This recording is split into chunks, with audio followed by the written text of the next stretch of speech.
Bem-vindos de volta, Stefland, e ao vídeo sobre o que eu li em fevereiro.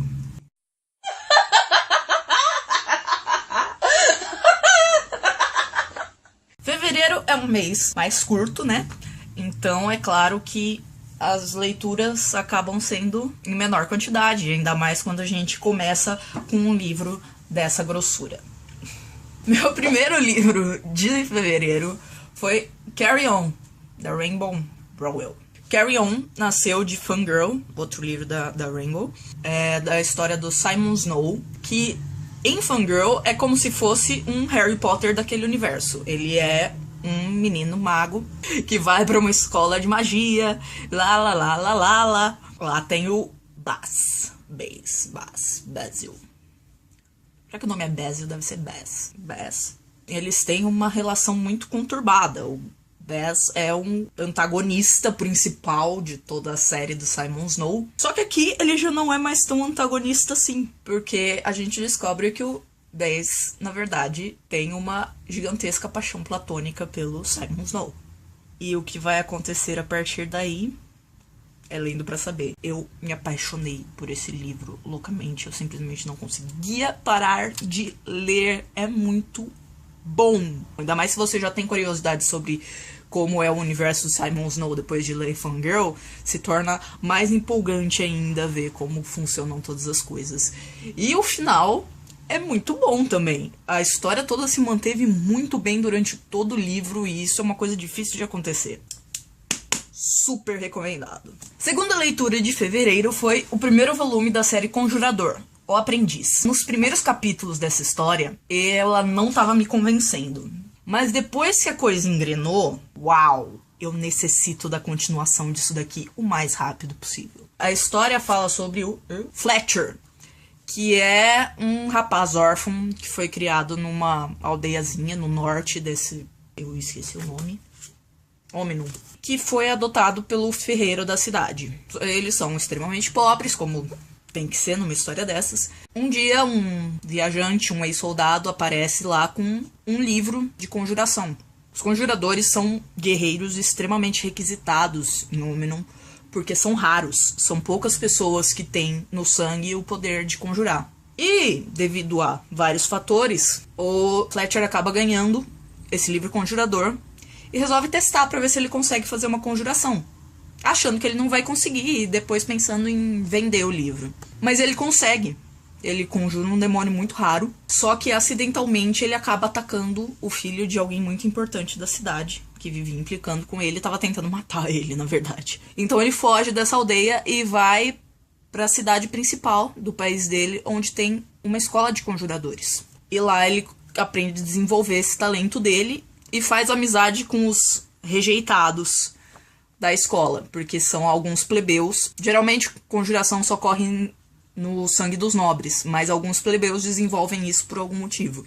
Então ele faz amizade com os plebeus, com uma elfa e com um anão, que também são super rejeitados porque já foram inimigos dos seres humanos. Só que eles estão se juntando agora na guerra contra os orcs. No decorrer da história, a gente descobre muitas coisas a respeito do Fletcher, do que ele pode ser. Enfim, pra quem gosta de mundos mágicos e histórias de escola de magia e essas coisas, é extremamente fascinante. A forma como ele vai se descobrindo e desenvolvendo as habilidades deles, e também, paralelamente ao desenvolvimento dele, as conspirações que acontecem no país e o que o Fletcher tem a ver com tudo isso, é muito bem feito. O autor, Taramataru, que inclusive é filho de uma brasileira, ele escreve bem demais. Então eu também super recomendo esse livro. Terceira leitura do mês, The Indigo Girls. Esse livro fala sobre um grupo de 3 amigas que se encontram sempre nas férias na praia Índigo. E elas têm um equilíbrio muito perfeito entre elas. Só que esse ano, excepcionalmente, uma delas vai levar um tempo a mais pra chegar, porque ela tem um compromisso. E as duas que foram pra Índigo na época normal, elas são extremos opostos. A menina que não veio que equilibra as duas. A Zara é bem o estilo Queen Bee, né? Popular da escola e todas essas coisas. E a Tilly, ela é a nerd. Nerd, nada popular, coisa e tal. E era a Miek que mantinha esse equilíbrio, mas a Miek não aparece dessa vez. Ela vai levar, acho que 1 ou 2 semanas a mais pra aparecer. A história se desenvolve no descobrimento dessas duas meninas, de como funcionar só entre elas e na forma como elas descobrem muito mais sobre si mesmas nisso. Apesar de rolar romance na história, ocupa bem pouco espaço. A parte do autodescobrimento das meninas é que toma a maior parte da história. Por isso ela se torna muito melhor do que seria se elas ficassem focando em romancezinho. Também, história recomendada. Gostei muito. Próxima leitura, mangá, Fim de Verão. Fim de Verão é a junção de várias histórias do autor Morihiro Kito. E são histórias extremamente dramáticas, de conteúdo extremamente denso. Histórias tocantes, profundas e muito interessante. Muito faz a gente pensar, vale a pena. Próximo livro, A Sereia, da Keira Cass. Famosa pela série A Seleção, que eu já li, gosto muito. E por isso eu ganhei esse livro, que o Thiago lembrou que eu tinha a coleção da Seleção. A Sereia trata o mito das sereias de uma forma que eu nunca tinha visto ainda, bastante diferente.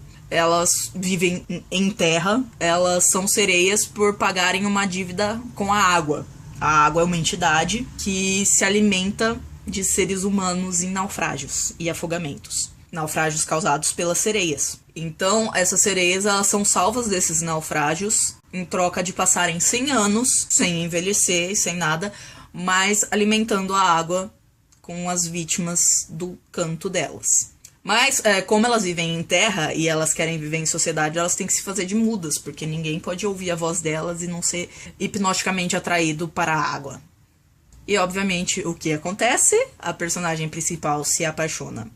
E se apaixonar é algo muito complicado para sereias, porque não tem como funcionar. Você vai passar 100 anos sem envelhecer, sem mudar, e você não pode falar nada. E aí? O que acontece? Leia e descubra. Gostei da história. Muito interessante, principalmente pelo fato... Eu sempre gosto quando mitos são tratados de uma forma que eu ainda não vi. Que não é da forma óbvia. E isso foi o que mais me atraiu nesse livro. Mas a história também é muito bem feita. Se desenvolve de uma forma muito boa. Vale a pena. Minha última leitura de fevereiro, completamente diferente de todas as outras. O Fim da Infância, do Arthur C. Clarke. Esse é um livro de ficção científica, mas que lida muito com política, com até mesmo religião, crenças e sobrenatural também. No Fim da Infância, um dia aparece do nada na Terra, tipo, várias naves sobre as principais cidades do mundo. Nova York, Tóquio, enfim. E começa a organizar a vida no mundo. Organizar a política e o estilo de vida dos seres humanos até um ponto em que violência, doença, etc. simplesmente não existem mais. Só que eles nunca se mostram para os seres humanos no princípio da história, nos primeiros capítulos. Quando eles finalmente se mostram, a aparência deles é algo que eu simplesmente não imaginei. Eles se descreviam como algo que os seres humanos não iam conseguir absorver, e por isso eles levam muito tempo pra, né? Levam mais de 50 anos pra se mostrar. E eu sempre pensava em várias coisas que podiam ser a aparência deles, até mesmo se eles eram humanos normais, que inclusive é uma teoria de um dos personagens do livro. Mas quando eles finalmente aparecem, uau, eu esperava tudo menos isso. E eles têm um objetivo a fazer isso. Só que objetivo é esse? Ninguém sabe. Depois que eles se mostram em certo nível da história, um dos personagens quer muito saber de onde vêm esses senhores supremos, que é como eles chamam esses alienígenas, já que eles passaram a governar a Terra, eles são chamados senhores supremos. E ele invade uma das naves dele. Então tem esses dois paralelos da história. Na verdade, é como se fossem várias histórias nesse mesmo universo, mas que se conectam para formar a história final. Então você começa ouvindo a história do secretário-geral que lidava com os senhores supremos na época que eles não os pareciam. Depois passa pra mistura da história de um casal que vai ter muita importância no fim da história e esse rapaz que quer conhecer a origem dos senhores supremos, pra depois se concentrar só na história do casal e depois voltar pra história só do rapaz que foi pro país dos senhores supremos, pra por fim você descobrir qual que era o objetivo final dos senhores supremos na Terra. É uma história muito bem dividida, mas muito bem conectada. Eu tive um pouco de dificuldade para ler esse livro, admito, porque eu não sou muito afeita a histórias de alienígenas. Então foi complicado pra mim, porque sempre que começa a lidar com alienígenas me dá um desânimo. Mas a história é muito bem escrita e a cadência dela é muito boa. Então não tem como não continuar e terminar de ler. Enfim, valeu a pena. No fim das contas, valeu a pena. Faz a gente pensar em muitas coisas. Então, também recomendado.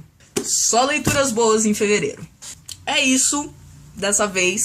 Espero que vocês tenham gostado das minhas resenhas confusas, porque eu sou péssima para resenhas e é um dos motivos que eu estou fazendo esse vídeo, aprender a falar sobre livros. Então, fim de março, início de abril, vocês terão vídeo sobre minhas leituras de março. Até lá, tchau!